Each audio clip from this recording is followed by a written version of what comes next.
Can you just give us like a little synopsis of your business, because this is new for you? And how did you come about making a passion in your heart into a business? Because you're still building this, I guess. I thought maybe, but how did you get here at this part? It's like, Yeah. You and know, when Monique needed you. No, it yeah, was it like has so been a very perfect. interesting journey. That's definitely for sure. I would say, okay, so I have two grandparents, as everybody does, but my mom's mom and my dad's mom are really a real big factor into me getting into this space because and once I sold my business, I retired. I was living, a great life, traveling the world and all of those things. But what I realized is that my grandmother, who's my dad's mom, had dementia. And so what happened is she used to be the grandma where all the grandkids from all over would go during the summertime. So what ended up happening is her husband passed away and she needed to come live with my dad. And at this time, I was living with my father. And so what she would do is every Saturday, she'd cook oatmeal and toast and every Saturday. And so one day I woke up and I didn't smell any oatmeal and I didn't see any toast. And so I went into her room and she wasn't there. So I walked by the bathroom thinking, okay, grandma must be in the bathroom. Maybe she got off to a late start today. The bathroom door is open. She's not there. So I walk upstairs after I looked in all the rooms downstairs. I said, Dad, where's grandma? He said, what do you mean, where's grandma? I said, she's not here. So we go out into the backyard. She's not there. Front yard. She's not there. So What? all of a sudden we're like, oh my goodness, what's going on? So we both jump in his van and we start driving around asking the neighbors, hey, have you seen Aletha? They said, no, we haven't seen her. And so we travel around the neighborhood all day. Nighttime comes, we don't find her. So my dad calls the police and files a missing persons report. And so the second day we start driving all around, we don't find her. And then finally on the third day, he gets a phone call and he sees that it's the police department and they describe her and they say, yeah, that's her. And they found her 5 miles away and she was disoriented. She was dehydrated. And so my dad, being in Oh, his early 40s, he had to put her in a home and she fell on her head, cracked her skull, and 6 months later she died. oh, Now, on the flip side, wow. my mom's mom uh, actually had home care service, Hmm. and she is 102 and still alive, and she can Stop. walk. No kidding. Yep, she's What? 102 years old. So when I looked at both of those scenarios, it just made me think, you know what? We need to make sure that we're providing a care that gives people who want their parent to age in place the opportunity to be able to eat the meals they want when they want. They can have the comfort of getting up and going to sleep in their own bed, watching their own TV, and then having somebody else come inside of their home to provide that care for them as they age in place. When I looked at and saw the differences, the stark differences between both of my grandmothers, that's what really made all the difference for me. Wow. Wow. Now, do you do, Absolutely. because the people are coming into their home, Hmm. do they interview the different people? Because, I mean, you're letting somebody into your home. So, Absolutely. I mean, I know So you there's took a survey of what they want, but still, it's like, I might not like this person. You're going to have this person coming over every day, or, Yeah, that's a common question we get. So there's a we go through a very rigorous interview process, even though the personal caregivers we employ are not medical professionals, because again, we're a non-medical home care agency, but they all go through a two-part interview process. And so then in combination between that, and then also we give the families an opportunity to let us know if the person isn't a good fit. And so if they're not a good fit, then we will send somebody else to their home. But one of the things that we really do and we really pride ourselves on is making sure that we ask the right type of questions to make sure, like we get very granular with it. So for example, we'll ask if they prefer a male or a female. We'll ask if they prefer a person who is wanting to engage in conversations or give them their space. We ask them, you know, what kind of activities do you like? Do you want somebody to engage with you in activities? And if so, what are those types of activities?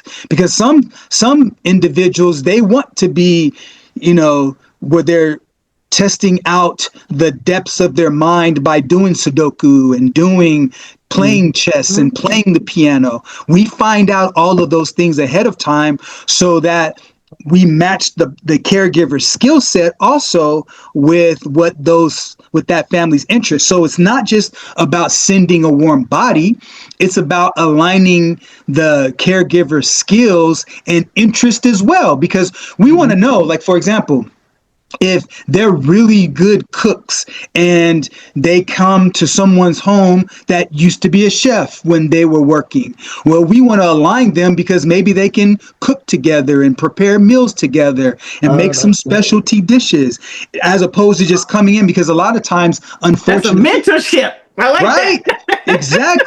Exactly. You know, because if somebody comes and they're at someone's home and they hate cooking, why would we send a personal caregiver that doesn't like cooking to their house? So in the interview process, we find out what their gifts and talents and skills are as well, so that we can do that matchmaking on their behalf. And so typically, more times than not, the families are happy with the people we send because we go through a very rigorous process to identify who's a good fit for them. So when grandma says that she wants a male that looks kind of like Boris Kojo, that used to be on the Aussie Heat team and loves the salsa dance, then Wait, you have it to has send that the guy out. eyes. The eyes, right? Now, I got to manage expectations, right? So if we don't have him You're on gonna board, find that we have to guy. let her know, hey, will you settle for Chad around the corner? He's a good guy. He ain't Boris Kojo necessarily. So, no, He but can take his shirt off and dance if you want him to, but you might not like what you see, but he's going to treat you well. but in all seriousness, though, we as a company, we have to have insurances for that. So we're bonded. We make sure that we have all of the insurances in place so that we can take the steps to make sure that they're getting the best quality care in their home as well. So we do our best. You're not only taking care of the physical needs, but you're taking care of the mental and spiritual aspects as well. I love that. I like that. Exactly. Yep. Yeah, and we specifically have a program called Wellness 360, where not all families need that or qualify for that, but for those families who have parents that want to travel, because some families want to travel out of the country, and so instead of having to worry about mom or dad, they take one of our caregivers with them on the trip, and so That's awesome. yeah, and then sometimes we could provide pre-trip planning. So we want to make sure that the places they go, for example, have, if necessary, wheelchair accessible routes, and, maybe they have eating facilities that align with their dietary needs. And so we can get that granular in our planning. Obviously there's a cost that goes with that, but for those families that still want to travel with their parents and be their parents' kid, not their caregiver on that trip,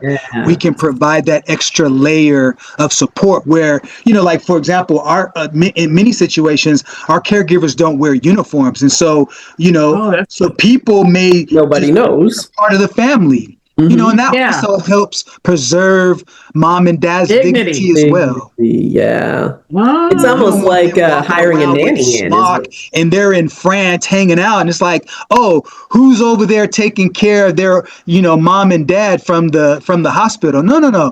We want it to have the appearance that, they're part of the family, if you will. And Yeah. so they can be in the distance and, they don't have to be right there in their business, but, they can stand afar off and understand where they need to step in and when they need to fall back. Kind of like, So hiring a nanny. yeah. They Hmm. become part of the family. Yeah, Yeah. yeah, So when you hire the person, to be the caregiver, that person is their person. It's not like, okay, then next week Cynthia will come in, and then it's like, no, this is your person. This is your client. Your client. That's the best way to put it, right? yeah. Okay. So that's a really, really important point that you bring up, because there are certain instances in which we won't provide services because there's not a fit between what the family wants and what we provide. I'll give you an example to illustrate the point of your question.